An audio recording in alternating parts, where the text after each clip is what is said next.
Hello dear students, मैं अभिषेक तिवारी स्वागत करता हूं आपका अर्विहान पर। जैसा कि आप जानते हैं कि अर्धवार्षिक परीक्षा नजदीक आ गई है और अर्धवार्षिक परीक्षा में आने वाले बहुत अच्छे अच्छे तरीके के प्रश्न, उन प्रश्नों में सबसे ज्यादा जो परेशान करते हैं वो है एक अंकीय प्रश्न। एक अंकीय प्रश्न कैसे परेशान करते हैं भाई? मल्टीपल चॉइस होते हैं, बहुविकल्पीय प्रश्न, सही गलत आता है और भी चीजें आती है जो एक एक नंबर में आती है जिसमें गलती होने के चांस ज्यादा होते हैं। तो अर्विहान की टीम ने एक बढ़िया सा काम किया और आपके लिए क्या काम किया है, आपके लिए ऐसे 200 प्लस वस्तुनिष्ठ क्वेश्चन लेकर आए हैं जो एक अंकीय हैं। एक अंकीय महत्वपूर्ण प्रश्नों की तैयारी बहुत अच्छे तरीके से छांट कर ढूंढ कर हम आपके लिए लेकर आए हैं। तो चलिए बिना समय गवाए तैयारी करते हैं 200 प्लस क्वेश्चंस की और लेकर आते हैं अर्धवार्षिक में पूरे तरीके के अच्छे अच्छे नंबर। और साथ ही साथ मैं आपको बता दूं ये आपके काम आने वाला है वार्षिक परीक्षा में भी, तो थोड़ा तरीके से इसे ध्यान से देखिएगा। चलिए हम शुरू करेंगे पहले पार्ट से, फिर धीरे धीरे एक एक करके अगले पाठों की तरफ बढ़ेंगे और अर्धवार्षिक में जितने भी पाठ आने वाले उन सबको हम करेंगे कवर। ठीक है, तो चलिए पहले पार्ट के पहले प्रश्न से शुरू करते हैं जो हमारा है बहुविकल्पीय प्रश्न। सही विकल्प चुने। पहला प्रश्न, धातु का परावैद्युतांक होता है। अब धातु का परावैद्युतांक क्या होता है ये पूछा गया है।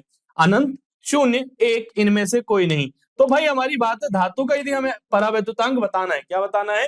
धातु का परावैद्युतांक। तो आपको पता है धातु की यदि हम बात कर रहे हैं तो धातु का यदि आवेश की बात करें तो सारा का सारा आवेश कहां पर होता है सर? सारा का सारा आवेश इसकी बाहर वाली सतह पर होता है।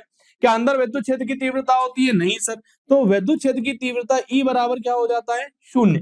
ठीक है, अब ये सूत्र क्या होता है? 1/4 पाई एप्सिलॉन नॉट के क्यू बटे में आर स्क्वायर बराबर शून्य। अब ये शून्य तभी आ सकता है जब अनंत से भाग किया जाए। किसको भाई? 1/4 में अनंत क्या होता है? शून्य। तो के का मान क्या हो सकता है? अनंत। इसलिए कौन सा ऑप्शन सही है? आपका ऑप्शन नंबर ए एकदम सही हो जाएगा। चलिए भाई इसको सेव करते हुए बढ़ते हैं अपने अगले क्वेश्चन की ओर। देखते हैं अगला बहुविकल्पीय प्रश्न हमारे पास क्या है। तो हमारा अगला बहुविकल्पीय प्रश्न है, द्विध्रुव आघूर्ण P वाले द्विध्रुव के कारण इसके केंद्र से r दूरी पर विद्युत क्षेत्र की तीव्रता E की r पर निर्भरता क्या होगी? बोला सर एक विद्युत द्विध्रुव है हमारे पास, उसके केंद्र से r दूरी पर यदि कोई बिंदु स्थित है तो वहां पर विद्युत क्षेत्र की तीव्रता कैसी होगी? क्या E अनुक्रमानुपाती होगी r के? क्या E अनुक्रमानुपाती होगी 1/r² के? या E अनुक्रमानुपाती होगी 1/r के? या E अनुक्रमानुपाती होगी 1/r3 के? ठीक है, तो चलिए भाई इसके बारे में आपको सूत्र बता दूं। यदि विद्युत द्विध्रुव के कारण विद्युत क्षेत्र की तीव्रता के सूत्रों का व्यंजक नियमित किया होगा तो एक बार अपने पास आता है 1/4 पाई एप्सिलॉन नॉट और क्या आ जाता है? P बटे में r3। दूसरी बार में आता है 1/4 पाई एप्सिलॉन नॉट और आ जाता है 2p बटे में r3। यदि अपन r की बात करें तो दोनों ही कंडीशन में r की घात कितनी आ रही है? 3। और चूंकि अब बटे में आ रहा है, क्या आ रहा है भाई? बटे में आ रहा है, इसलिए व्युत्क्रमानुपाती होगा। इसलिए कौन सा ऑप्शन सही होगा? हमारे लिए ऑप्शन नंबर डी एकदम सही हो जाएगा। चलिए अब बढ़ते हैं अगले प्रश्न की ओर। चैप्टर 1 से अगला प्रश्न हमारे पास क्या है? ठीक है, अगला प्रश्न, निर्वात की विद्युतशीलता एप्सिलॉन नॉट का मान क्या है? निर्वात की विद्युतशीलता की बात हो रही है बेटा, पार्ट 1 कूलाम के नियम में पढ़ा होगा। क्या होता है वो हुआ करता है एप्सिलॉन नॉट। ठीक है, ठीक है, तो अपने पास एप्सिलॉन नॉट का मान पूछा है, याद करेंगे 8.85 गुणित 10 की घात -12। क्या होता है? 8.85 गुणित 10 की घात -12। अब यदि ये मान तो होता है, ठीक है सर, दो ऑप्शन दिख रहे हैं, मतलब ये सी और डी क्या हो गया हमारे पास? गलत हो गया। सी और डी तो गलत हो गया। अब दो प्रश्नों की बात कर रहे हैं सर, यहाँ पर आंकिक प्रश्न तो नहीं है हमारे पास, लेकिन वैल्यू याद करनी थी, याद कर लिए। दो है, देखो इसका जो होता है ये कूलाम नहीं हो सकता। क्यों? कूलाम किसकी इकाई है? कूलाम इकाई अपने पास आवेश की। तो हमारा कौन सा ऑप्शन सही हो जाएगा सर? ऑप्शन नंबर बी एकदम सही हो जाएगा। 8.85 गुणित 10 की घात -12 कूलाम स्क्वायर बटे में न्यूटन गुणित मीटर की घात 2। ठीक है, चलिए अगला बहुविकल्पीय प्रश्न देखते हैं। छाट छाट कर लाएं और थोड़ा सा अच्छे तरीके से मन लगा के पढ़िए, क्योंकि नंबर आपको लेकर आने हैं। जितने अच्छे नंबर लेकर आएंगे उतनी ज्यादा खुशी होगी आपको भी, मुझे भी और आपके घर वालों को भी। चलिए अगले प्रश्न की तरफ देखते हैं। और मजेदार बात क्या है भाई, ये प्रश्न आया है 2020 में, है ना? तो प्रीवियस ईयर क्वेश्चन यदि आ गए हैं तो फिर तो दिमाग चकरा जाना चाहिए कि भाई ये 2020 में आ चुका है तो रिपीट होने की भी चांस है। तो चलो भाई प्रश्न है, विद्युत द्विध्रुव आघूर्ण का मात्रक क्या है? क्या प्रश्न है हमारे पास? विद्युत द्विध्रुव आघूर्ण का मात्रक क्या होता है भाई? P बराबर 2Q गुणित में A। क्या होता है? P बराबर 2Q गुणित में A। अब 2Q मतलब कि चार्ज, मतलब कि आवेश, आवेश का क्या है? कूलाम। A क्या है? दूरी, तो क्या हो जाएगा? मीटर। तो कूलाम मीटर। देखो भाई coulomb metre square, coulomb metre, coulomb प्रति मीटर की घात 3 कूलाम प्रति मीटर की घात 4। तो कौन सा ऑप्शन सही हो जाएगा सर? ऑप्शन नंबर बी सही हो जाएगा, कूलाम गुणित में मीटर। क्या तुम्हें ये बात समझ में आ रही है? देखो बहुत सिंपल है, सूत्रों को तैयार कर लो। सूत्र यदि तैयार कर लिए तो कुछ चीजें बना भी सकते हो। हर एक चीज को रटना इंपॉर्टेंट नहीं है, कुछ एक चीजें जो हम बना सकते हैं, दिमाग लगा सकते हैं तो लगाएंगे दिमाग। इसी को कहते हैं एक पढ़ा लिखा विद्यार्थी। चलो भाई अब बढ़ते हैं अगले प्रश्न की ओर और देखते हैं हमारा अगला प्रश्न क्या है। ठीक है, चलो तो हमारा अगला प्रश्न क्या है? आवेश का विमीय सूत्र। मेरा नाम क्या है? मेरा नाम है अभिषेक तिवारी। याद रखें आवेश का विमीय सूत्र क्या होता है भाई हमारे पास? एटी। क्या होता है हमारे पास? आवेश का विमीय सूत्र अभिषेक तिवारी मतलब कि मैं, मतलब कि एटी होता है। कैसे आया था ये भी बता दूं तो चलो भाई तुम्हें बताता हूं। करंट का सूत्र मालूम है? मालूम है। चलो भाई आई बराबर क्यू बटे में टी होता है। क्यू आवेश बराबर क्या हो जाएगा? आई गुणित में टी। आई क्या है? विद्युत धारा। धारा मतलब कि किसमें नापा जाएगा सर? एम्पियर में। टी क्या है? टाइम, तो ये टी हो जाएगा। और लिखना चाहो तो लिख सकते हो M0 L0 TA। तो ये हमारा क्या हो गया इसका उत्तर? क्या हो गया भाई विमीय सूत्र आवेश का? M0 L0 T और A। चाहो तो अभिषेक तिवारी के नाम से भी याद रख सकते हो। चलो भाई इसे भी सेव कर दिया। अब बढ़ते हैं आगे और देखते हैं हमारा अगला प्रश्न क्या है।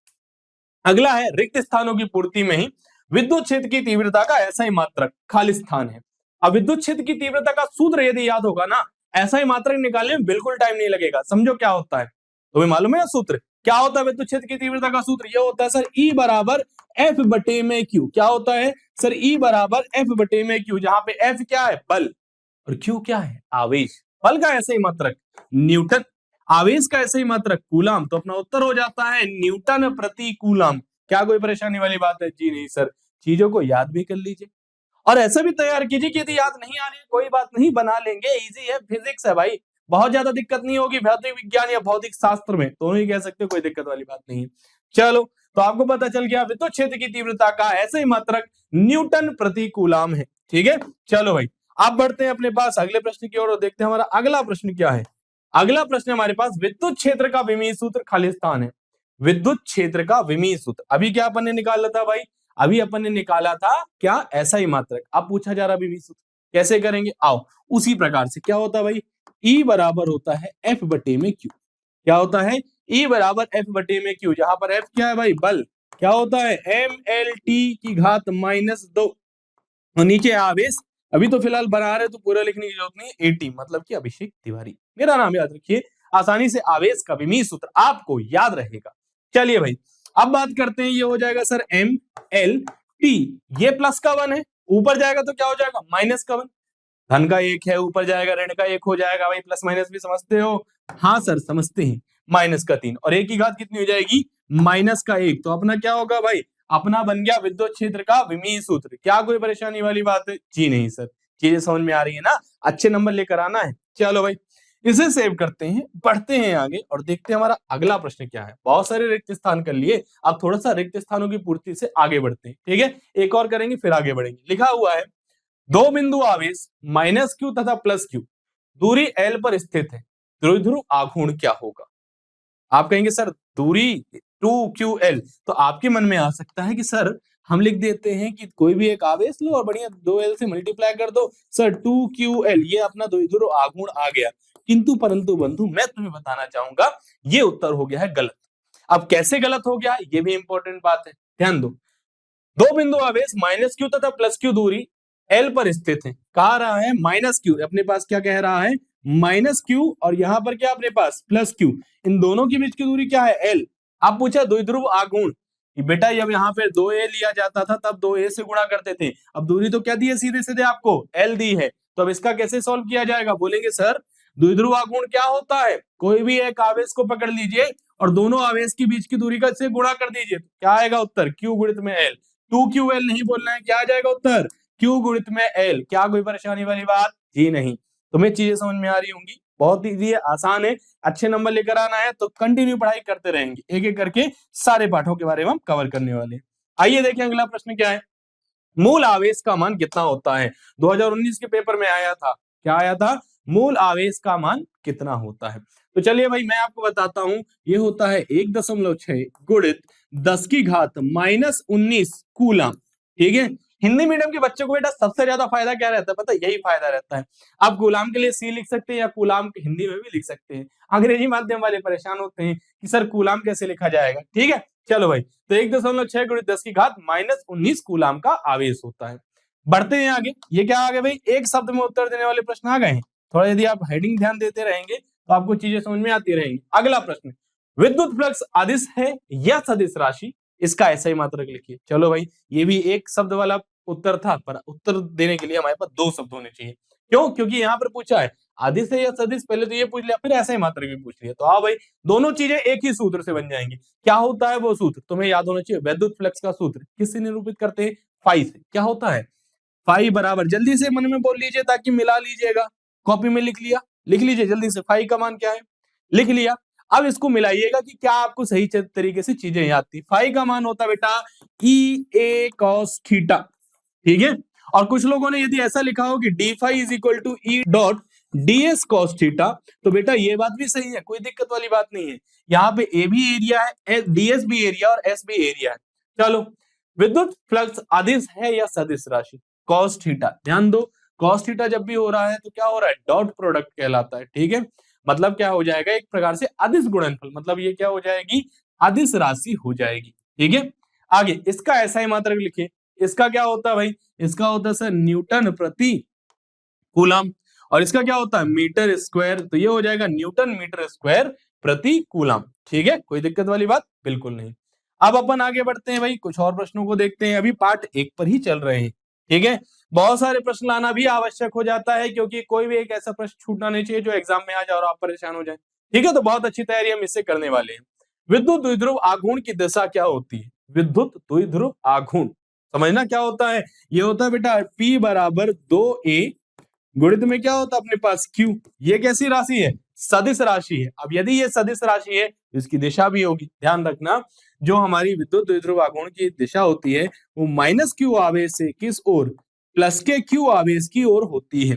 दिमाग में ये मत रखना कि सर विद्युत क्षेत्र की जब दिशा होती है प्लस से माइनस तो इसकी भी होगी, नहीं नहीं, इसकी उल्टी होती है, माइनस से प्लस की तरफ मूव करता है। ठीक है, चलो भाई, अब बढ़ते हैं कुछ अंतिम प्रश्नों की ओर। वैसे तो सत्य असत्य भी आएंगे हमारे पास, उनकी भी तैयारी करेंगे, बिल्कुल करेंगे सर, उनकी भी तैयारी की जाएगी। आओ, एक खोखले आवेशित चालक के अंदर विद्युत क्षेत्र की तीव्रता का मान बताइए। ध्यान रखना, इंपॉर्टेंट चीज है। एक खोखला यदि कोई अपने पास आवेशित चालक है, तो ये अंदर से खोखला है। यहां पर मैं आपको बता दूं, जो अपना विभव है ना, जो दूसरे पार्ट में आएगा, वो क्या होता है, शून्य नहीं होता, वो होता है नियत। क्या कह सकते हैं अपन, के लिख दे रहा हूं, कांस्टेंट होता है। यदि ये कांस्टेंट होता है तो अपनी विद्युत क्षेत्र की तीव्रता कितनी हो जाती है? सर विद्युत क्षेत्र की तीव्रता हो जाती है शून्य। तो इसका आंसर क्या हो जाएगा? इसकी विद्युत क्षेत्र की तीव्रता कितनी होती है? शून्य हो जाया करती है। ठीक है, चलो अब पहले पार्ट में थोड़े से और अगले प्रश्नों की तरफ बढ़ते हैं। देखते हैं अगले प्रश्न क्या है। अगले प्रश्न है, सत्य या असत्य की चर्चा करना है, बताना है कि क्या ये कथन सत्य है या ये कथन असत्य है। ठीक है, चलो, आवेशों के क्वांटीकरण का कारण इलेक्ट्रॉनों का स्थानांतरण पूर्ण गुणक के रूप में होना है। क्या ये क्वांटमीकरण की परिभाषा आ गई है? जी हाँ, ये क्वांटमीकरण की परिभाषा आ गई है। तो ये क्या हो जाएगा? एकदम सर जी ये हो जाने वाला है कि हाँ ये सत्य है। कोई परेशानी वाली बात बिल्कुल नहीं। हाँ भाई, क्वांटमीकरण की परिभाषा ही तो थी, इसमें क्या ही दिमाग लगाना था। देखते हैं अगले प्रश्न को कि अगला प्रश्न हमारे पास क्या है। एक खोखले चालक के अंदर विद्युत बल रेखाएं नहीं गुजरती हैं। ध्यान देना, अभी अभी अपन ने बात की है कि भाई अपने पास यदि एक खोखला चालक है तो अंदर क्या होगा? विद्युत क्षेत्र नहीं होगा।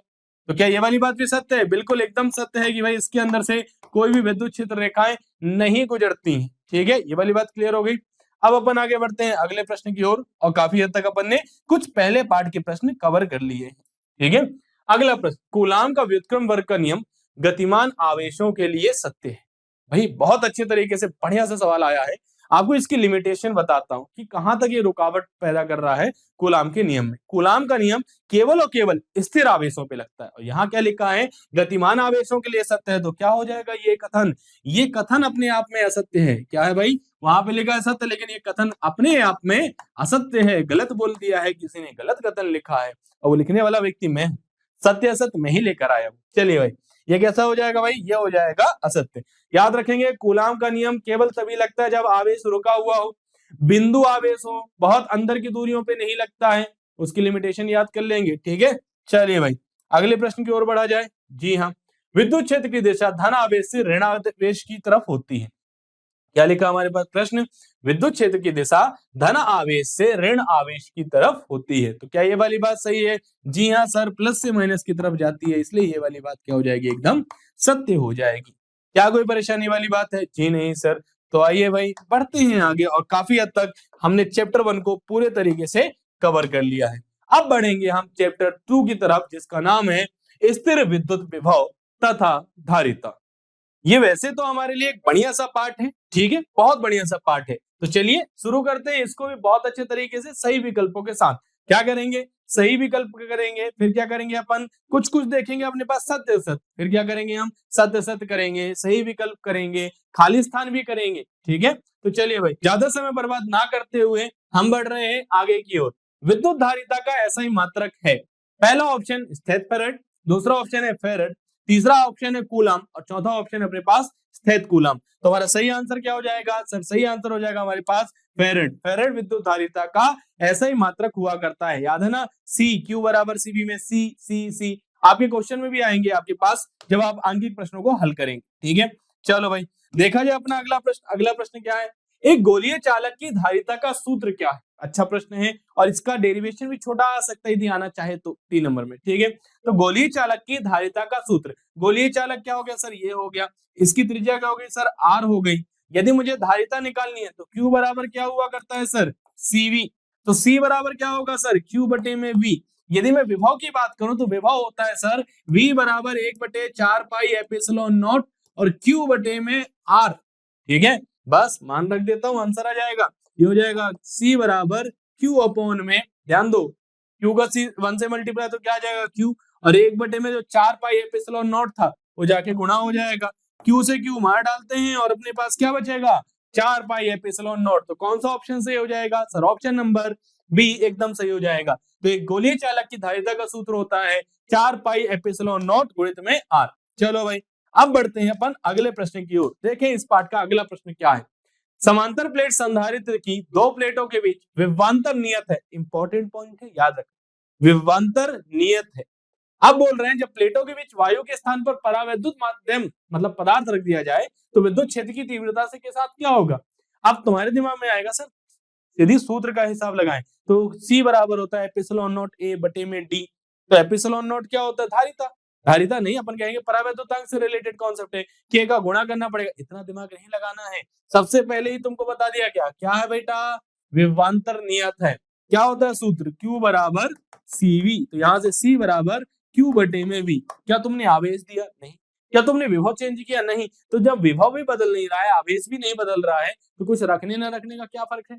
बोला ना, रखो चाहे ना रख रहे हैं तब भी अपने पास विभवांतर क्या रख रहे हैं? नियत रख रहे हैं। तो हमारा क्या हो जाएगा भाई? अपरिवर्तित रहती है। क्या हो गया? इसकी जो धारिता है वो परिवर्तित नहीं होगी। चलिए भाई अब बढ़ते हैं अपन अगले प्रश्न की ओर। अगला प्रश्न, समांतर प्लेट संधारित्र की प्लेटों के बीच की दूरी बढ़ाने से उसकी धारिता पर क्या होता है?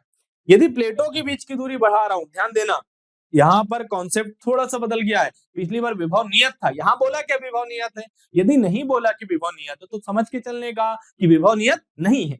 अब यहाँ पर यदि नियत नहीं है विभव तो अपन को क्या करना पड़ेगा? सूत्र का करना होगा हमें उपयोग। कैसे करेंगे भाई सूत्र का उपयोग? आओ, C बराबर एप्सिलॉन नॉट A और बटे में क्या आता है D। यहाँ पर एप्सिलॉन नॉट क्या होता है भाई? निर्वात की विद्युतशीलता। A क्या है? क्षेत्रफल। D क्या है? दूरी। तो दूरी से याद आया, बोला प्लेटों के बीच की दूरी बढ़ाना है। यदि मैं D को बढ़ाता हूं तो देखो C अनुक्रमानुपाती है कि व्युत्क्रमानुपाती है? सर ये तो व्युत्क्रमानुपाती है। यदि तुम ये चीज समझ चुके हो तो जैसे जैसे अपन D का मान बढ़ाएंगे धारिता क्या हो जाएगी? कम हो जाएगी। कौन सा ऑप्शन सही हो जाएगा सर? ऑप्शन नंबर, ध्यान देना यहाँ C और B का कंफ्यूजन है, मैं इसे करता हूँ B और इसे कर देता हूँ C, कोई दिक्कत वाली बात नहीं है। हमारा ऑप्शन नंबर B सही हो जाएगा कि हाँ इसकी धारिता घटती है। क्लियर हो गया ये वाली बात? चलो भाई अब बढ़ते हैं अपन अगले प्रश्न की ओर, देखते हैं इससे और अच्छा महत्वपूर्ण प्रश्न क्या है। चलो प्रश्न है, रिक्त स्थानों की पूर्ति कीजिए, खाली स्थान को भरिए। खाली स्थान को कैसे भरेंगे? अपने नॉलेज से, अपने दिमाग से, और सही उत्तर लिखेंगे जिससे आंसर आएगा और नंबर भी आपको मिल जाएंगे। प्रश्न है, 1 फैराड बराबर 1 कूलम बटे में क्या?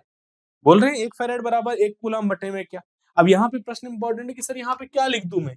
दिमाग में आना चाहिए। कैसे आना चाहिए? देखो फैराड क्या है? किसका ऐसा ही मात्रक होता है?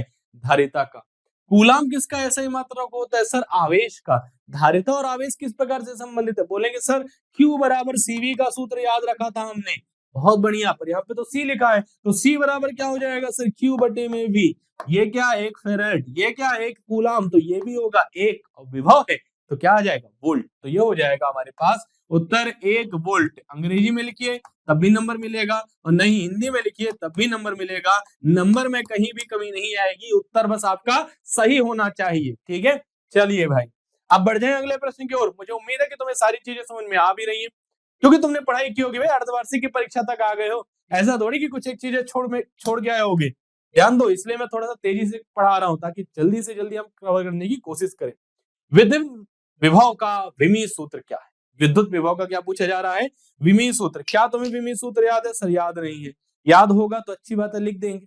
याद नहीं होगा तब क्या करेंगे? सर हो जाएंगे हम परेशान। बिल्कुल परेशान होने की जरूरत नहीं है, तभी तो अभियान आपके लिए लेकर आए ये सीरीज, जिसमें हम आपको सिर्फ और सिर्फ दिखा नहीं रहे, पढ़ा भी रहे हैं कि किस प्रकार से काम में आएगी ये सारी चीजें। आओ विद्युत विभव की बात करते हैं। क्या होता है सर? V बराबर W बटे में Q होता है। W मतलब क्या है? कार्य। कार्य का विमीय सूत्र क्या होता है? बोले सर ML2T-2 होता है। और यहाँ पर आवेश, आवेश क्या होता है? मेरा नाम याद रखो, अभिषेक तिवारी। क्या लिखेंगे अपन? AT लिख देंगे। चलो भाई हो गया, आवेश का विमीय सूत्र पता है, कार्य का विमीय सूत्र पता है, बस हल करना है अपने को। क्या है? M की कोई दिक्कत नहीं, L की घात 2, T यहाँ पर 1 है, ऊपर जाएगा -1, -2 पहले से है, एक और -1 पहुंच गया, कितना हो जाएगा? -3। तो ये हो जाएगा T की घात -3, और A नीचे है घात 1 के साथ, ऊपर ले जाओ, क्या हो जाएगा? -1। तो ये हो गया A की घात -1। क्या कोई परेशानी वाली बात है? बिल्कुल नहीं सर, बन गया। तो इसका विद्युत विभव का विमीय सूत्र हो जाता है ML2T-3A-1। क्या? ML2T-3A-1। चलो भाई अब बढ़ते हैं आगे और देखते हैं हमारा अगला प्रश्न क्या है। अगला प्रश्न हमारे पास, पृथ्वी का विभव खालिस्तान माना जाता है। याद होना चाहिए उत्तर। क्या होता है भाई पृथ्वी का विभव? पृथ्वी का विभव माना जाता है शून्य। क्या माना जाता है पृथ्वी का विभव? पृथ्वी का विभव मान लिया जाता है सर जी शून्य। अब तुम्हें उत्तर भी बता दो कि सर शून्य क्यों माना जाता है। ठीक है, ये चीज भी समझा दो। वैसे उसको ऊपर लिखना है खालिस्तान को, ठीक है, ऐसे नहीं लिखना है, अच्छा नहीं लगेगा। चलिए, पृथ्वी का विभव शून्य क्यों माना जाता है, इस पे चर्चा करते। देखो आपने सुना होगा कि हम कितने भी अनंत इलेक्ट्रॉन अपन इसको देते जा रहे हैं, देते जा रहे हैं। अब इसके पास कैसा है भाई? माइनस का चार्ज है। अब यदि तुम प्लस के क्यू आवेश को लेकर आओगे तो ये क्या उसको दूर भगाएगा? क्या करेगा? प्रतिकर्षित नहीं करेगा। तो उसको लाने में कोई काम करना पड़ेगा? नहीं करना पड़ेगा। तो V विभव क्या होता है? किसी एकांक परीक्षण धनावेश को अनंत से विद्युत क्षेत्र के किसी बिंदु तक लाने में जो कार्य करना पड़ता है, वही कार्य आंकिक रूप से उस बिंदु पर विद्युत विभव होता है। अब ये माइनस है वो प्लस है, लाने में काम करना ही नहीं पड़ेगा, बिल्कुल नहीं करना पड़ेगा, इसलिए यहाँ पर कार्य नहीं करना पड़ेगा। कार्य शून्य मतलब विभव क्या हो जाएगा? शून्य हो जाएगा। अभी के लिए इतनी चीज याद रखें, पृथ्वी का विभव क्या माना जाता है? शून्य माना जाता है। चलो भाई अब बढ़ते हैं आगे और देखते हैं अपना अगला प्रश्न क्या हो सकता है। ठीक है, याद रखेंगे विभव की परिभाषा भी। चलो, बिंदु आवेश Q के कारण इससे दूरी R पर विभव बताना है। ठीक है, अब सीधी सी बात है, बिंदु आवेश Q के कारण दूरी R पर विभव पूछा है, मतलब सूत्र पूछा है। क्या तुम्हें विभव का सूत्र याद है? नहीं हो तब भी दिक्कत वाली बात नहीं है, पर अभी मैं कहूंगा दिक्कत वाली बात है। अभी थोड़ी देर पहले कहा मैंने कि दिक्कत वाली बात नहीं है, पर मैं अभी कह रहा हूँ दिक्कत वाली बात है। कंफ्यूज कर रहा हूँ क्या? बिल्कुल कंफ्यूज नहीं कर रहा हूँ भाई। तुम इस पाठ को पढ़ने के लिए आए हो, अर्धवार्षिक परीक्षा दे रहे हो, इतनी सी चीज याद ना होगी। आओ भाई इस सूत्र को जल्दी से खत्म करें। ऐसे टाइम यदि वेस्ट किए एक एक चीज में, ऐसे छोटे छोटे फॉर्मूले में, तो कैसे चलेगा? सूत्र होता है 1/4 पाई एप्सिलॉन नॉट Q बटे में R। और यदि याद ना आ रहा हो तो तुम्हें एक चीज बता देता हूं बहुत अच्छी सी, 3 सूत्र अचानक से याद हो जाएंगे। सबसे पहले बताओ कूलाम के नियम से बल का सूत्र क्या होता है? 1/4 pi epsilon not Q1 Q2 बटे में R स्क्वायर। ठीक है, कोई कहे सर विद्युत क्षेत्र की तीव्रता का सूत्र बताइए, तो क्या हो जाएगा? सर E बराबर 1 Q को खा लो, एक आवेश खा लो तुम, क्या हो जाएगा? ये हो जाएगा 1/4 पाई एप्सिलॉन नॉट Q बटे में R की घात 2। क्या है? बल में 2 Q थे, 1 Q खा गए। बोला सर आगे बढ़िए, आप विभव का सूत्र बताइए। आप कहेंगे सर Q तो अब एक अकेला बचा, Q को छोड़ते हैं, R की घात 2 मतलब 2 है यार, R का R से गुणा हो रहा है, मतलब 2 R है, एक R खा लेते हैं, क्या हो जाएगा? 1/4 पाई एप्सिलॉन नॉट Q बटे में R। ठीक है, तो ये तीनों सूत्र इस प्रकार से याद रखेंगे बहुत अच्छे तरीके से। यदि F का सूत्र याद है, Q हटा दो, E का सूत्र बन जाएगा, एक R हटा दो, अपना विभव का सूत्र बन जाएगा। मतलब तीनों सूत्र एक दूसरे से रिलेटेड है, तो चीजों को याद रखिए आसानी से। तीनों के तीनों सूत्र अभी मुझे लगता है कि आपको हो गए होंगे ज्ञात। ठीक है, समझ में आई चीजें? अच्छे तरीके से पढ़ेंगे, बहुत अच्छे नंबर लेकर आएंगे, ताकि आप भी खुश रहें और फिर मैं तो खुश होऊंगा ही कि मेरे पढ़ाए बच्चे अच्छे नंबर लेकर आ रहे हैं, बहुत दिल गदगद हो उठेगा। चलिए भाई, अगला प्रश्न, चालक की स्थितिज ऊर्जा। सर स्थितिज ऊर्जा तो बहुत प्रकार की होती है, तो भैया यहाँ पर ध्यान, सेकंड पार्ट है और सेकंड पार्ट में चालक की स्थितिज ऊर्जा का क्या सूत्र पढ़ा है, यदि याद ना आ रहा हो तो याद करवा दूं, हाफ CV स्क्वायर। क्या होता है? हाफ CV स्क्वायर, ये हमारा सूत्र होता है। इसको अन्य रूप में भी लिख सकते हैं।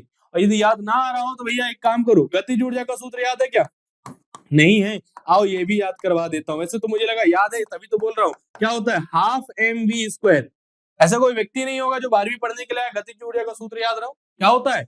Half MV square. बस हाफ CV स्क्वायर, उसी से हिसाब लगा के रखना, आसानी से पता चल जाएगा। चालक की स्थितिज ऊर्जा का सूत्र है हाफ CV स्क्वायर, जहां पर C क्या है? धारिता, और V क्या है? विभव। ठीक है, चलो भाई बढ़ते हैं अगले प्रश्न की ओर। रिक्त स्थान बहुत सारे कर लिए अपन ने, आओ देखते हैं अगला क्या हमारे पास। अगला है एक शब्द या एक वाक्य में उत्तर दीजिए। मतलब वैसे तो एक शब्द में उत्तर देना है, पर यदि लंबा होता तो एक वाक्य में दे दीजिए, कोई दिक्कत वाली बात नहीं है।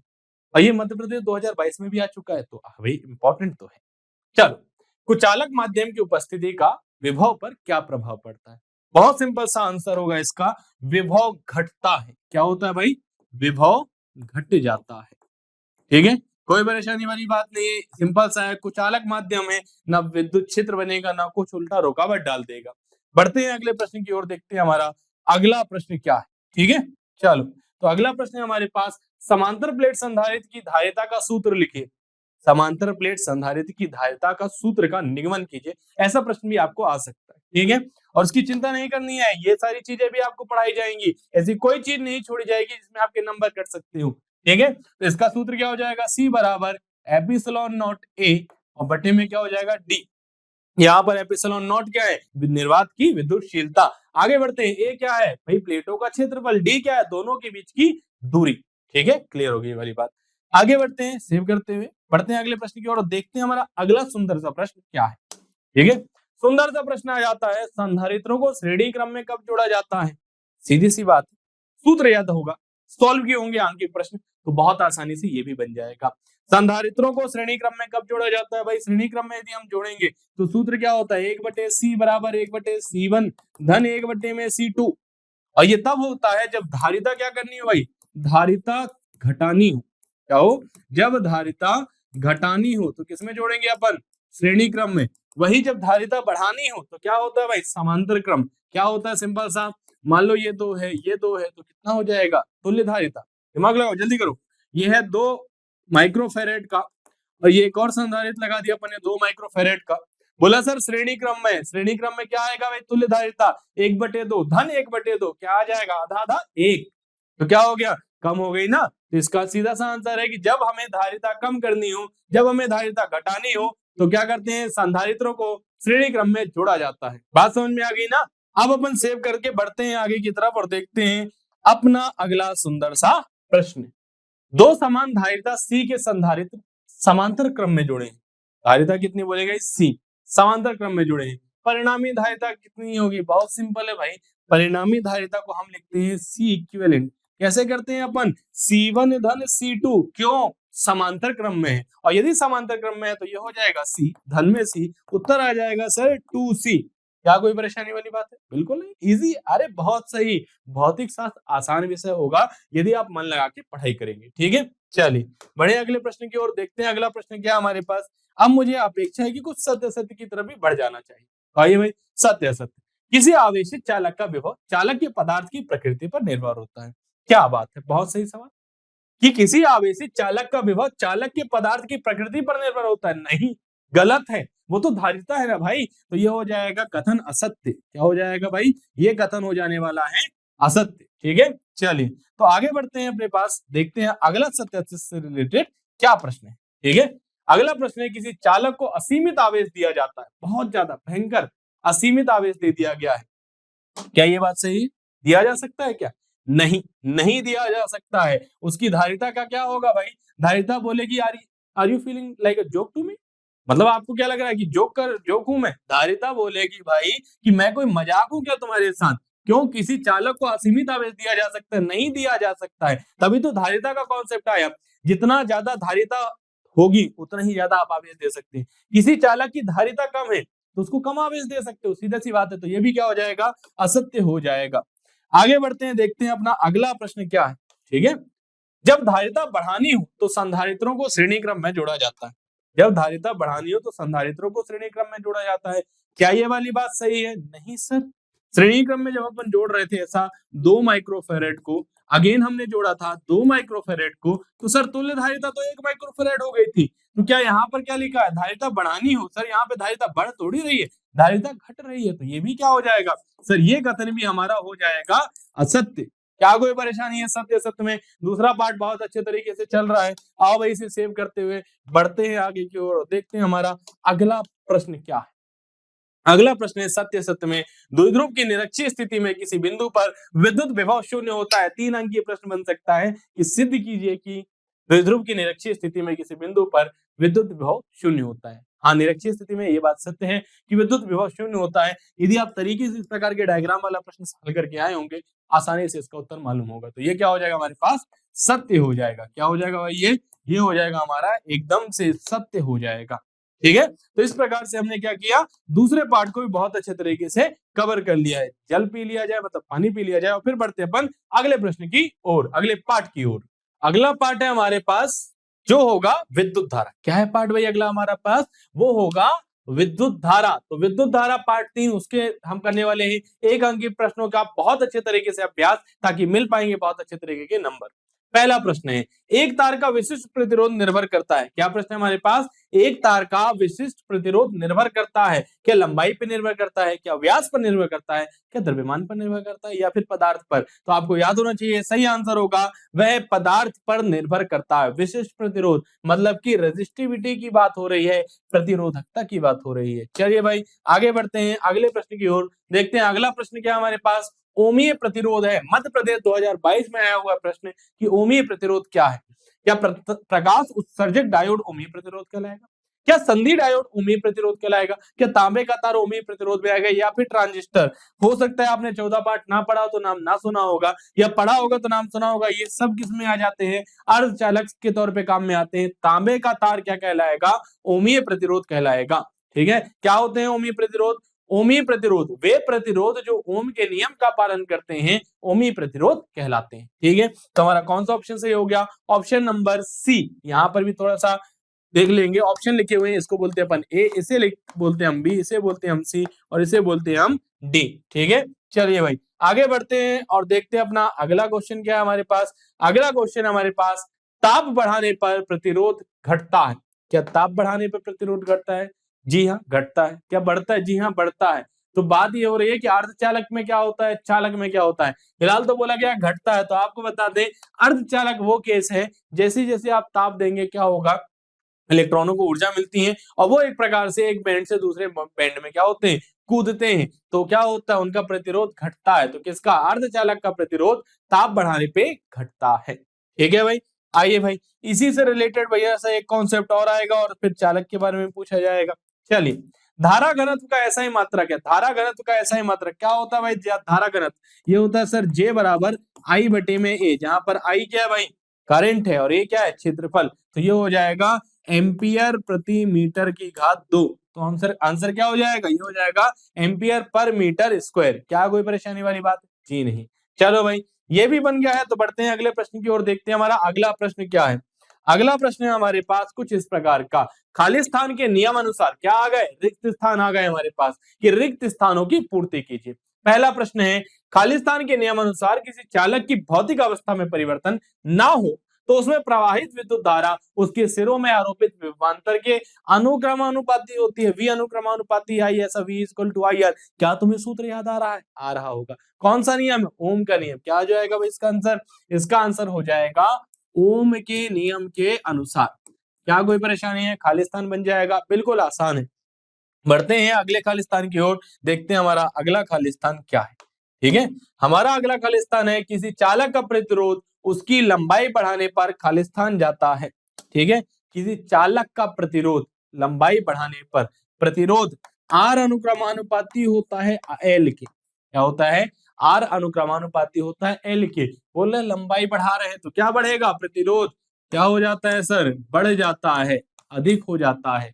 कोई दिक्कत वाली बात बिल्कुल नहीं, आसान है, आपने भी पढ़ा होगा। क्या पढ़ा होगा सर? हमने पढ़ा है आर अनुक्रमानुपाती होता है किसके, एल के। आर व्युत्क्रमानुपाती होता है किसके, ए के। आप लिखते हैं आर अनुक्रमानुपाती हुआ एल बटे ए के। अनुक्रमानुपाती का निशाना करने के लिए क्या लगा देते हैं, एक नियतांक जिसे हम कहते हैं रो, और वो होता है विशिष्ट प्रतिरोध। ठीक है, चलिए बढ़ते हैं अपन अगले प्रश्न की ओर। आइए देखते हैं वो हमारा अगला प्रश्न क्या है। अगला प्रश्न है ओम के नियम का वीआई ग्राफ एक खाली स्थान होती है। बहुत इजी सा आंसर है। क्या होता है भाई, एक सरल रेखा होती है। यदि आपने एक ग्राफ बनाया होगा, ठीक है, यदि इसका ग्राफ देखा होगा तो एक सरल रेखा हुआ करती है भाई, ऐसा ऐसा, और ये डायग्राम तो देखा ही होगा। ना देखा हो ऐसा हो ही नहीं सकता है, मतलब आपने पढ़ाई नहीं की है। ठीक है, पढ़ाई नहीं भी किया तो चलो ठीक है, यहाँ पर हम वही तो देखने आए कि एक अंक के क्या प्रश्न बन सकते हैं। ये बन सकता है, इसका उत्तर भी मैंने आपको बता दिया। चलिए बढ़ते हैं अगले प्रश्न की ओर। किरचॉफ का प्रथम नियम किस नियम पर आधारित है? एक शब्द में उत्तर देना है, एक वाक्य भी हो सकता है, लिखा हुआ है। ठीक है, किरचॉफ का प्रथम नियम आपको बता दूं, आवेश संरक्षण के नियम पर आधारित है। किस पर आधारित है सर? आवेश संरक्षण का नियम। क्या होता है? आवेश संरक्षण का नियम। ये चीज याद रखेंगे, किरचॉफ का प्रथम नियम किस पर आधारित है? आवेश संरक्षण के नियम पर आधारित है। वहीं यदि कोई पूछ ले कि सर किरचॉफ का दूसरा नियम किस पर आधारित है, तो क्या तुम बता पाओगे? जी हाँ, किरचॉफ का द्वितीय नियम किस नियम के अनुकूल है? पूछा गया प्रश्न, आप बोलेंगे सर प्रथम नियम आवेश संरक्षण के नियम के अनुकूल था, और वहीं दूसरा नियम फॉलो करता है ऊर्जा संरक्षण के नियम को। किसको फॉलो करता है? ऊर्जा संरक्षण के नियम को। क्या कोई परेशानी वाली बात है? जी नहीं सर, कोई परेशानी वाली बात नहीं है। आगे बढ़ते हैं सेव करते हुए और देखते हैं हमारा अगला एक अंकीय प्रश्न क्या हो सकता है इस पार्ट से। प्रश्न है विद्युत धारा की दिशा क्या होती है? ध्यान दो, विद्युत धारा की दिशा क्या होती है? आप कहेंगे सर जिस दिशा में इलेक्ट्रॉन घूम रहे हैं, ठीक है, आप कहेंगे इलेक्ट्रॉनों के प्रवाह की दिशा के विपरीत दिशा में विद्युत धारा की दिशा होती है। आपको भी मालूम होगा, यदि इलेक्ट्रॉन इस तरफ जा रहे हैं, यदि इलेक्ट्रॉन इस तरफ जा रहे हैं तो धारा अपोजिट डायरेक्शन में बहेगी। तो क्या कहेंगे आप? पूछा गया विद्युत धारा की दिशा क्या होती है, आप कहेंगे इलेक्ट्रॉन की प्रवाह की दिशा के विपरीत दिशा में विद्युत धारा की दिशा होती है। ठीक है, चलिए भाई अगले प्रश्न पर बढ़ते हैं कि अगला प्रश्न हमारे पास क्या है। विद्युत शक्ति का ऐसा ही मात्रक याद है? यदि मैं इसको अंग्रेजी में पढ़ूं बहुत मजा आता है। क्या होता है? What is the SI unit of power? क्या पूछा? What is the SI unit of power? कोई बच्चा कहता है सर व्हाट, मैंने कहा वही क्वेश्चन, तो व्हाट का ही मतलब होता है व्हाट। अंग्रेजी में पूछे तो क्या, जबकि हिंदी में यदि अपन कह रहे हैं तो हाँ, हिंदी और अंग्रेजी दोनों में होता है, बस स्पेलिंग का फर्क होता है। ये हो जाता है WATT। क्या कहते हैं अपन कहेंगे सर वाट। विद्युत शक्ति का ऐसे ही मात्रक क्या होगा सर? विद्युत शक्ति का ऐसे ही मात्रक हमारे लिए क्या हो जाएगा? वाट हो जाएगा। अब बढ़ रहे हैं अगले प्रश्न पर, जो है हमारे पास एक शब्द या एक वाक्य में उत्तर दीजिए। अनुगमन वेग पर ताप का क्या प्रभाव पड़ता है? क्या प्रश्न है? 2023 में आया भी है मध्य प्रदेश के पेपर में, याद रखिएगा।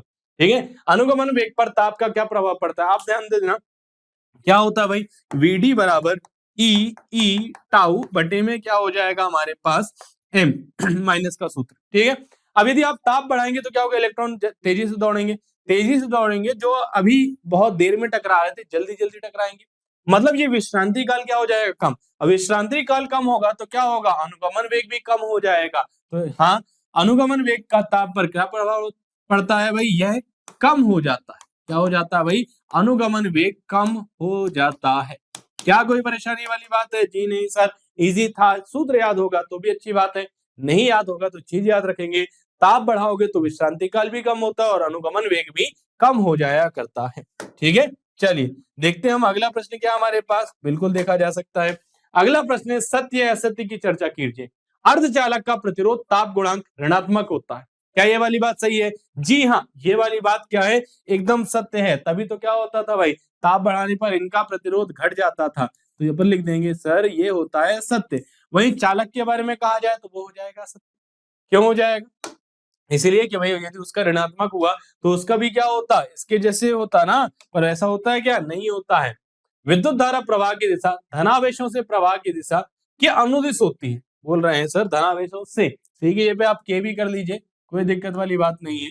हो जाएगा विद्युत धारा प्रवाह की दिशा धनावेश से प्रवाह की धनावेश के प्रवाह की दिशा के अनुदिश होती है। क्या धनावेश की दिशा में होती है? विद्युत धारा धनावेश की दिशा में होती है क्या? ध्यान देना, इलेक्ट्रॉन नहीं बोला जा रहा है, धनावेश बोला जा रहा है। यदि यही ये बोलते हैं कि ऋणावेश की दिशा में होती तो आप कहते नहीं सर, ऋणावेश मतलब इलेक्ट्रॉन इस तरफ जा रहा है, धारा विपरीत दिशा में बहेगी। पर यहाँ पे बोले गया है धनावेश, यदि इलेक्ट्रॉन वहां जा रहा है तो धनावेश की दिशा क्या होगी, विपरीत, और धारा भी वही होगी। तो हाँ, ये हो जाता हमारे पास सत्य। क्या हो जाता भाई, ये हो जाता हमारे पास सत्य। ठीक है, चलो अब बढ़ते हैं अपने अगले प्रश्न की ओर। देखते हैं हमारा अगला प्रश्न क्या है।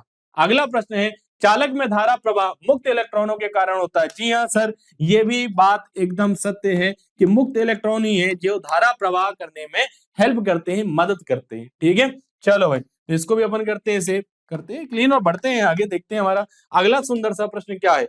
अगला सुंदर सा प्रश्न हमारे पास आ चुका है, चालक का प्रतिरोध ताप गुणांक ऋणात्मक होता है। क्या यही लिखा है?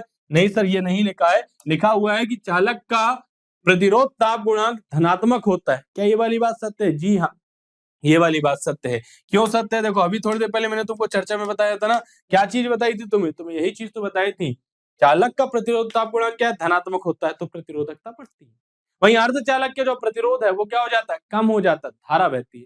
तो ये वाली बात भी क्या हो जाएगी? एकदम सत्य हो जाएगी। तो हमारे हिसाब से थर्ड चैप्टर का पूरा ही पूरा 1 नंबर का रिवीजन हो चुका है। अब बढ़ेंगे अपन फोर्थ चैप्टर की ओर, देखेंगे कि चौथे चैप्टर से क्या क्या चीजें हो सकती हैं। ठीक है, तो चलिए ठीक है, मिलते हैं चौथे चैप्टर में अभी के अभी, जल्दी से। ठीक है, तो चौथा चैप्टर हमारे पास क्या आ रहा है भाई? बहुत अच्छे तरीके से चौथा चैप्टर हमारा आ रहा है, गतिमान आवेश और चुंबकत्व। क्या है गतिमान आवेश और चुंबकत्व? पार्ट 4 है हमारा। इंपॉर्टेंट क्वेश्चन का वीडियो देख लिया क्या? आधा ही था? अरे अरिविहान आपको हाफ ईयरली की आधी तैयारी थोड़ी कराएगा, हम कराएंगे आपको हाफ ईयरली की पूरी तैयारी, जो कि मिलेगी आपको अरिविहान एप्लीकेशन पर। वहां पर notes, time table, practice test तो मिलेगा ही, मैथ्स की फॉर्मूला शीट, केमिकल के रिएक्शन बुकलेट और बायोलॉजी के लिए माइंड मैपिंग टेक्निक का यूज करके हमने बनाया है हाफ ईयरली का बेस्ट कोर्स, जो आपको मिलेगा 100% फ्री। तो लिंक डिस्क्रिप्शन में है, अरिविहान एप्लीकेशन डाउनलोड कर लीजिए और हाफ ईयरली की तैयारी में लग जाइए।